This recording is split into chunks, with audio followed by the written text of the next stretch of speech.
Ba may development na ang kaso ni Attorney Libayan at ito ako i-record para mapanood ninyo.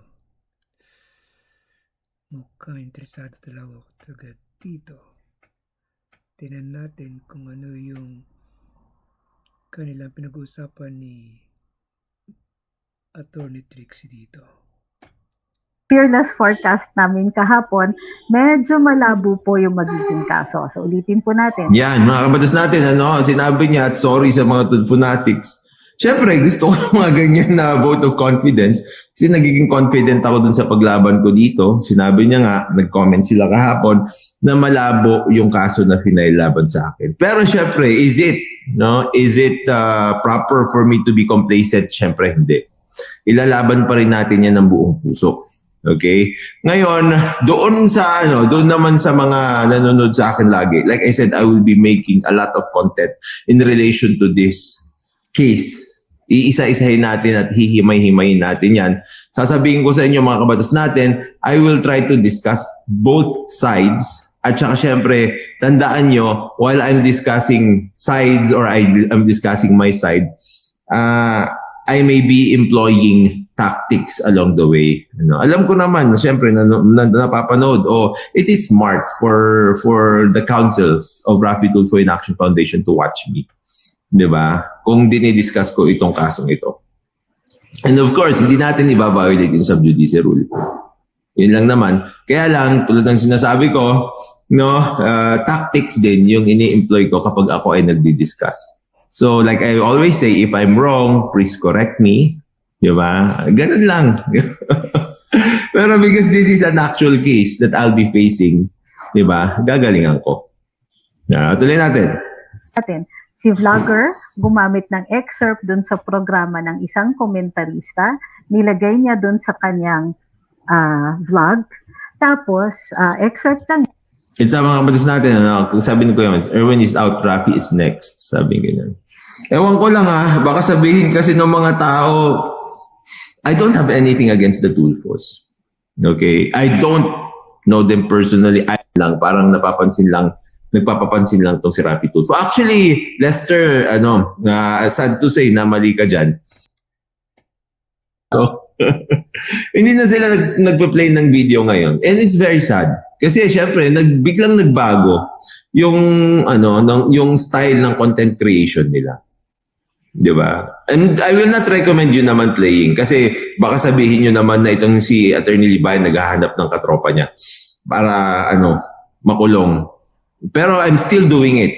You know why? Because I think in my heart and I know in my heart that I am innocent. Pero ang dami na. Yung mga pinapanood ko na gumagawa ng comments, hindi na sila nagpi-play ng video. Yung na lang, babasahin na lang nila yung title tapos thumbnail na lang. Tapos ikukwento na lang nila, hindi na katulad ng dati na they will play the video. Katulad ng ginagawa ng maraming YouTubers. Di ba? Ang daming gumagawa ng ganun. Ngayon, di ba? That's what you call chilling effect. No, yung chilling effect. Raffy Tulfo, in filing this case against me, created a chilling effect all over YouTube, all over Facebook, all over all social media. Ibig sabihin yung mga tao, abogado na yun na-filean pa, paano pa kaya ako? Pag ako na-filean ako, di ibig sabihin kailangan kumuha ng abogado din. Di ba? Pero tandaan niyo, pati si Raffy Tulfo, ginagawa niya rin ito. He is also playing videos from other people. Di ba? Ngayon, the question of the Tulfonatics na whether or not si Attorney Libayan may sariling content o wala, masasagot na dito. No? And like I said, kay Attorney Trixie, thank you very much for the vote of confidence. Yun, kaya manood ho kayo sa kanya. Many a times din naman, we don't agree in relation to our interpretation with the law. Hindi naman many, siguro sometimes. Pero it's good that many lawyers will will create their channels, will create content in social media para alam niyo yun, maging normal na yung professional sa social media, na hindi kapag ikaw professional ka na nasa social media, ibig sabihin, bobo ka dun sa larangang pinili mo.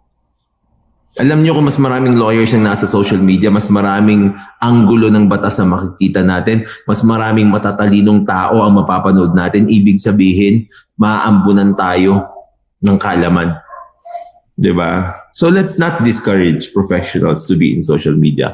Ako gustong-gusto ko talaga mga kabatas natin, no? Gustong-gusto ko talaga pag may mga nakikita ako na mga lawyers sa TikTok, marami na, no?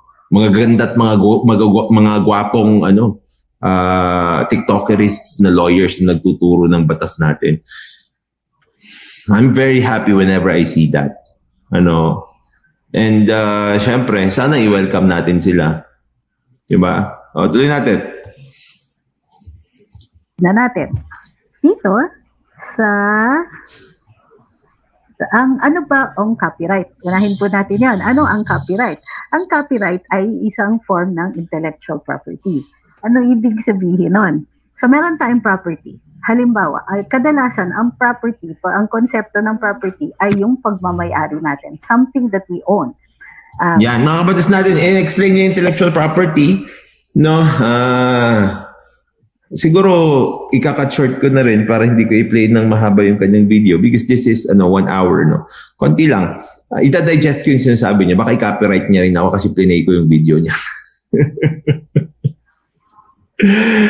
Hi, pero ito mga kabatas natin, I'm sure naman si Attorney Trixie, kahit plinay ko itong video niya, dahil sinabi niya na medyo malabo o kaya malabo naman. Malakas yung depensa ko laban kay Raffy Tulfo in Action Foundation.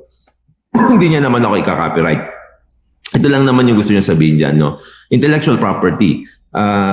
Property, pagmamayari pa rin. Dapat intellectual, di ba? Creation of the mind. Parang ganon. So fast forward natin. People, you're not subject to, you can't sell or buy people. What about, things?